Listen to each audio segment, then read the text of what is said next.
everyone, welcome back to my channel Selm of Games. ഇന്ന് നമ്മൾ explore ചെയ്യാൻ പോകുന്ന ഗെയിമിൻ്റെ പേരാണ് I so it first jungle.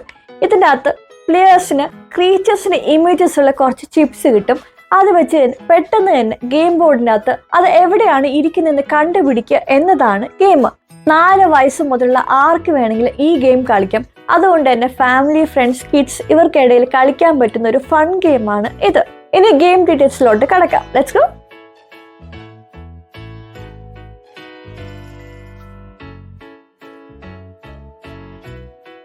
ആദ്യം ഗെയിം ബോർഡ് അസംബിൾ ചെയ്യുക. പീസുകൾ എങ്ങനെ വേണമെങ്കിലും യോജിപ്പിക്കാം. തലകീഴാക്കിയും തിരിച്ചും ഏതെങ്കിലും ആകൃതിയിൽ ഉണ്ടാക്കാം. ഒരു പ്രത്യേക ആകൃതിയിൽ തന്നെ ബോർഡ് ഉണ്ടാക്കണം എന്നില്ല. അതിനാൽ ഓരോ തവണയും ലേ ഔട്ട് മാറും. അതുകൊണ്ടാണ് ഈ ഗെയിമിന് ഉയർന്ന റീപ്ലേ വാല്യൂ ഉള്ളത്. അടുത്തത് ചിപ്പ് ബോക്സ് അസംബിൾ ചെയ്യുക.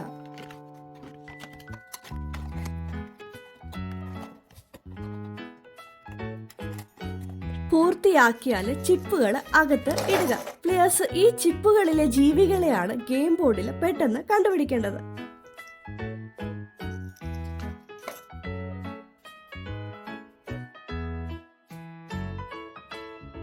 കളിക്കുന്നത് എങ്ങനെയെന്ന് നോക്കാം. ഏത് പ്ലെയറിനും കളി തുടങ്ങാം. ബോക്സിൽ നിന്ന് ഒരു ചിപ്പ് എടുക്കുകയും അത് എല്ലാ പ്ലെയേഴ്സിനെയും കാണിക്കുകയും ചെയ്യണം. എന്നിട്ട് ആ പ്ലെയർ ഗോ എന്ന് പറഞ്ഞാൽ എല്ലാ പ്ലെയേഴ്സും ഗെയിം ബോർഡിൽ ആ ജീവിയെ ആദ്യം കണ്ടെത്താനായിട്ട് ശ്രമിക്കണം. ഇങ്ങനെ ആദ്യം കണ്ടെത്തുന്ന പ്ലെയർ ഐ സ്പോട്ടഡ് ഫസ്റ്റ് എന്ന് പറഞ്ഞ് ആ ചിപ്പ് നേടും പോയിന്റായി.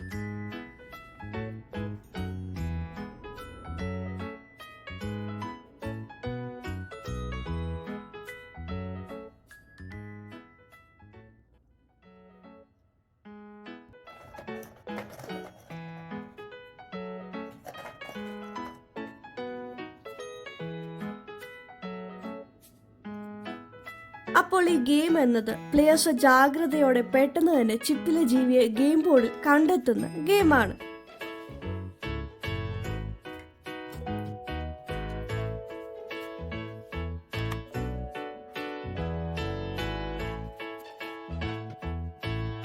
പെട്ടെന്ന് കളിക്കാൻ പ്ലെയേഴ്സ് 20 ചിപ്പുകൾ അല്ലെങ്കിൽ അവർക്കിടയിൽ സമ്മതിക്കുന്ന ഏതെങ്കിലും എണ്ണം ശേഖരിക്കുന്നവരെ കളിക്കാം.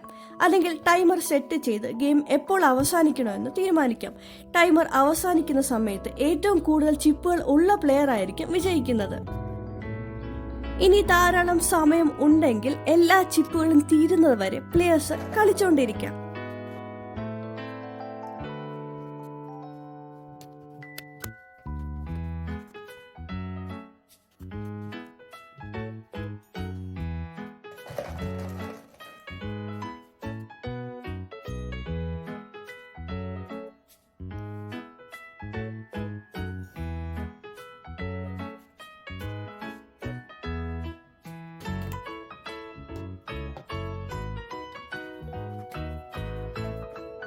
ഇങ്ങനെ ഒരു ചിപ്പ് എടുക്കുകയും അത് ഗെയിം ബോർഡിൽ ആദ്യം കണ്ടെത്താനായിട്ടും ശ്രമിക്കണം. എന്നിട്ട് അവസാനം ഏറ്റവും കൂടുതൽ ചിപ്പുകൾ നേടിയ പ്ലെയർ ആയിരിക്കും വിജയിക്കുന്നത്. ഈ ഗെയിമിൽ ഒരു ബോണസ് ചാലഞ്ച് ആയിട്ട് 300 ചിപ്പുകൾ കൂടാതെ ഗെയിം ബോർഡിൽ ഒരു ചെറിയ സർപ്രൈസ് ഒളിച്ചിരിപ്പുണ്ട്. പ്ലെയേഴ്സ് അത് കണ്ടെത്താനായിട്ട് ശ്രമിക്കാം. അപ്പോൾ ഇതാണ് I so it first jungle എന്ന് പറയുന്ന ഗെയിം. ഇതെന്ന് പറഞ്ഞാൽ സിമ്പിൾ ആയിട്ടുള്ള ഒരു ഗെയിമാണ്. അത്ര സമയം എടുക്കത്തില്ല മനസ്സിലാക്കാനായിട്ട് എങ്ങനെയാണ് കളിക്കുന്നതെന്ന്. കൂടാതെ ഈസി ആയിട്ട് സെറ്റപ്പ് ചെയ്യാൻ പറ്റും. പിന്നെ എത്ര തവണ വേണമെങ്കിലും നമുക്ക് ഈ ഗെയിം കളിക്കാൻ പറ്റും. കാരണം ഇതിനകത്തുള്ള ബോർഡ് ലേ ഔട്ട് നമ്മൾ മാറ്റി മാറ്റി വെക്കുന്നുണ്ട്. കണക്റ്റഡും കൂടി അല്ലാത്തതുകൊണ്ട് ഓരോ സമയത്തും ക്രീച്ചേഴ്സ് എവിടെയാണ് ഇരിക്കുന്നത് നമുക്ക് മെമ്മറൈസ് ചെയ്യാനായിട്ട് പറ്റത്തില്ല. അപ്പോൾ നല്ല ഹൈ റീപ്ലേ വാല്യൂ ഉള്ള ഒരു ഗെയിമാണിത്. ഞാനാണെങ്കിൽ പിക്ചറേക്ക് എന്ന് പറയുന്ന ഗെയിം പോലെ വേറെ ഒരു ഗെയിം കണ്ടുപിടിക്കാനായിട്ട് നോക്കുമായിരുന്നു. അപ്പോഴായിരുന്നു എൻ്റെ ഫ്രണ്ട് ഡാഫ്നെ ഇത് സജസ്റ്റ് ചെയ്ത് തന്നത്. ഇതിനകത്തുള്ള ഇലസ്ട്രേഷൻസ് എന്ന് പറഞ്ഞാൽ കുറച്ചും കൂടി ക്ലിയർ ആണ്. അങ്ങനെ നമുക്ക് കൺഫ്യൂഷൻ വരത്തില്ല ഇത് എന്താണ് ഈ ഒബ്ജക്റ്റ് അല്ലെങ്കിൽ ഇലസ്ട്രേഷൻ എന്താണെന്ന്. അതുകൊണ്ട് തന്നെ പിക്ചറേക്ക് വെച്ച് നോക്കുമ്പോഴത്തേക്ക് ഇലസ്ട്രേഷൻ വൈസ് എനിക്ക് ഈ ഗെയിമാണ് കുറച്ചും കൂടെ ഇഷ്ടപ്പെട്ടത്. If you found this video useful, please don't forget to show some love through liking, sharing and subscribing to my channel for more fun games. Happy gaming folks, goodbye.